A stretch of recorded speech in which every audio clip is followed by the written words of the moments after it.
তো hello and welcome to our channel. আর গতকাল কিন্তু ম্যাচ ছিল মোহনবাগান এসিএল টু এর, মোহনবাগান ভার্সেস আমাদের এফসি রাফসান।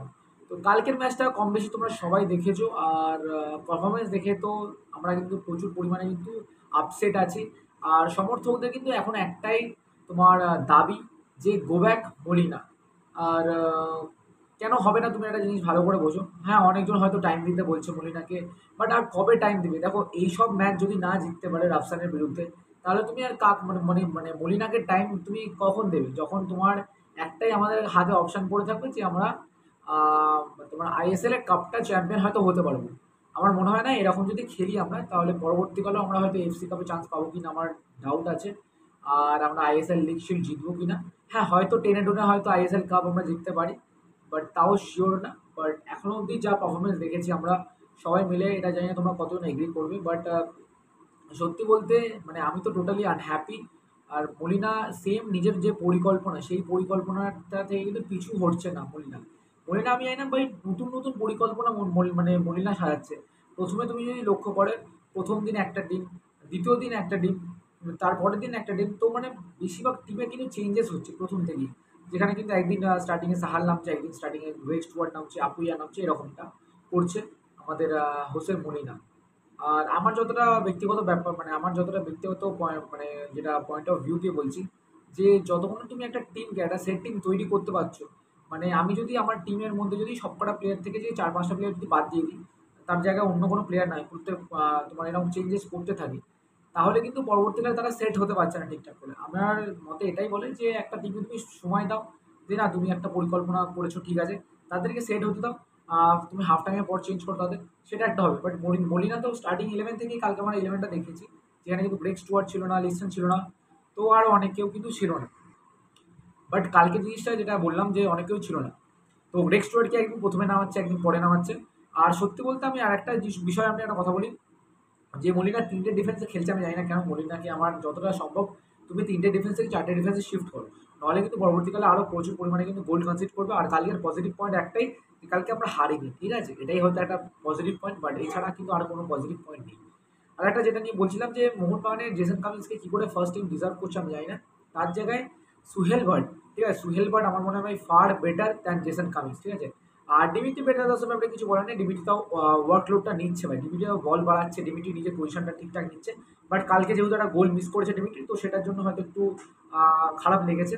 বাট জেসন কামিন্সের কথা বলো তুমি, জেসন কামিন্স কী করছে ভাই? না দৌড়াতে পারে, না বল দিতে পারে, না ফার্স্ট টাচ আছে ভাই। কালকে আমরা কতবার দেখেছি জেসন কামিন্সের কাছে বল এসছে, মানে ফার্স্ট টাচ, একটা বেসিক নলেজ যার নেই, মানে তোমার বেসিক নলেজ মানে করতে পারছে না, যেটা মানে ফার্স্ট টাচটা একটা বেসিক নলেজ।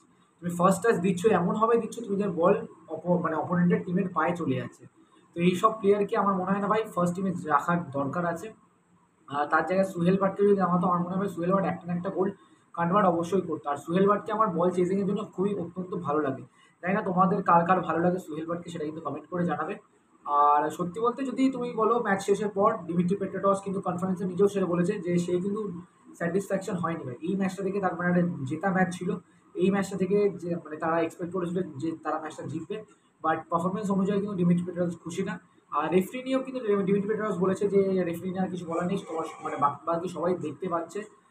ডিমিট্রি ওখানে একটা লেগ পুল করেছিল, তো সেইখান থেকে কিন্তু ডিমিট্রি রেফারি নিয়ে কোনো কিছু বলতে চাইছে না, সেটা কিন্তু সমর্থকদের জন্যই ছেড়ে দিল। আর বাদবাকি দর্শকদের জন্য কিন্তু রেফারির ডিসিশনটা সে ছেড়ে ছেড়ে দিল। বাট কালকে গ্রেগ স্টুয়ার্টকে কেন ভাই ফার্স্ট থেকে নামাচ্ছে না ভাই, আমি তো বুঝতে পারছি না।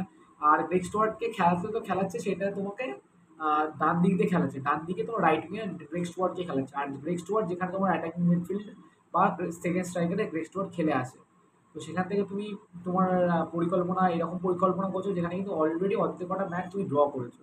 আর আমরা এটা প্রথমবার না দেখেছি যে মলিনা ভাই আগেও যখন এটিকেতে ছিল তখন কিন্তু মলিনা সেই সেম জিনিসটা করেছে, যে ড্র করতে করতে করতে করতে লাস্ট মিনিটে চ্যাম্পিয়ন করেছে তোমার এডিকেকে, ঠিক আছে। আর সেম জিনিসটা আমরা এখানেও দেখতে পাচ্ছি যে এখন অবধি ড্র করছে, ড্র করতে করতে করতে এখন জানি না কত দূর যাবে ড্র করতে করতে। বাট আমি জানি না, অনেকজন বলছে যে মলিনাকে স্যাক করা উচিত, এই করা উচিত, ওই করা উচিত।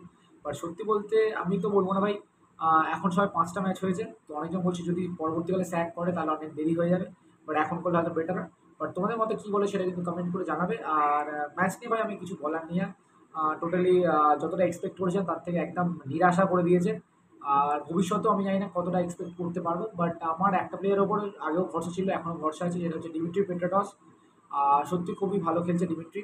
বাট যেহেতু ফর্ম অফ ফর্ম যাচ্ছে, বাট ঠিকঠাক হয়ে গেলে কিন্তু মানে ফর্ম যদি ব্যাক করে ডিমিট্রি, তাহলে কিন্তু ডিমিট্রি কিন্তু ভালো খেলে নেবে। আর অপরদিকে ডিফেন্স লাইনে যদি বলি, ডিফেন্স লাইনে কিন্তু আমাদের দীপেন্দু প্রমিসিং ডিফেন্ডিং করছে। ইয়াং ট্যালেন্টেড দীপেন্দু, সে কিন্তু খুবই ভালো খেলছে। আর আশা করছি পরবর্তীকালে দীপেন্দু আমাদের মোহনবাগানের স্টার হয়ে উঠবে। আর সমর্থকদের কিন্তু এখন নয়নের মণি হয়ে উঠছে দীপেন্দু, সেটা কিন্তু না বললেই নয়। তো দেখা যাক এখন কী হবে না হবে, সেটা কিন্তু আমি মানে টোটালি ভাই আমি নিরাশ ভাই, টোটালি আমি মানে নিরাশ হয়ে আছি এই পারফরমেন্সটা দেখে। তো তোমাদের কি মতামত বা তোমাদের কি বক্তব্য এই ম্যাচটা দেখে, সেটা কিন্তু অবশ্যই কমেন্ট করে জানাবে। আর হয়তো আমি অনেক কটা পয়েন্ট হয়তো মিস আউট করে গেছি, ঠিক আছে? লিটারালি অনেক পয়েন্ট আছে মোহনবাগানকে নিয়ে বলার জন্য, বাট আমি হয়তো বেশিরভাগ পয়েন্ট হয়তো বলতে পারছি না এই ভিডিওতে, বা হয়তো আমি অনেক কটা পয়েন্ট মিস আউট করেছি। তো তোমাদের যদি কোনো পয়েন্ট মনে থাকে বা তোমরা যদি কোনো পয়েন্ট বলতে চাও, তাহলে কিন্তু কমেন্ট করে তোমাদের পয়েন্টসগুলো জানিও। আর কালকে তো লাইভে সব কিছু ডিসকাস করেছি কালকে ম্যাচটা নিয়ে, তো আর বেশি কিছু ডিসকাস করার নেই। আর এখানে ভিডিওটাকে এন্ড করবো। তো একটা কথা বলবো, যারা যারা সাবস্ক্রাইব করো তারা কিন্তু অবশ্যই সাবস্ক্রাইব করে নাও। আর মোহনবাগানেরও ভরসা রাখো, আমারও ভরসা আছে মোহনবাগানের উপর। বাট এরকম পারফরমেন্স করলে কিন্তু সমর্থকেরা গালাগালি দিচ্ছে, গো ব্যাক মিলে না করছে। তো আশা করা যায় যে যত তাড়াতাড়ি ভাই এই ভুল ত্রুটিগুলো শুধরে নেবে, তত তাড়াতাড়ি ভাই মোহনবাগানের জন্য ভালো। তো দেখা যাক এখন কী হয়। তো চলো টাটা, হচ্ছে অন্য ভিডিও।